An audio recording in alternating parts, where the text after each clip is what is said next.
जय भीम जय शिवराय मित्रांनो. नीट एक्झाम परत घेण्याची तयारी सरकार करत आहे, परंतु ते पेपर फुटले त्याला जबाबदार कोण आहे याचा कोणच विचार करत नाही आहे.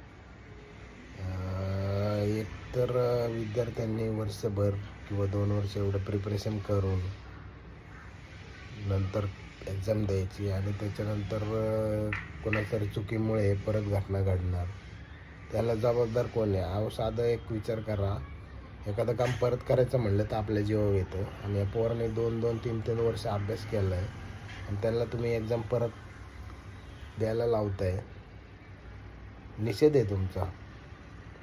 विचार करा मित्रांनो, आपण कोणाच्या हातात सत्ता दिली ते. कारण कसं आहे, आपल्या आरोग्य सेवा हे घडवणारे जे पिढी आहे त्यांना तुम्ही त्यांच्या सुरुवातीला त्रास देताय. म्हणजे हे अतिशय काय म्हणतात त्याला, भयानक गोष्ट आहे. विचार करा आणि ह्या सरकारला वेळेचा आवर घाला मित्रांनो, नाही तर अवघड होईल. जय भीम जय शिवराय.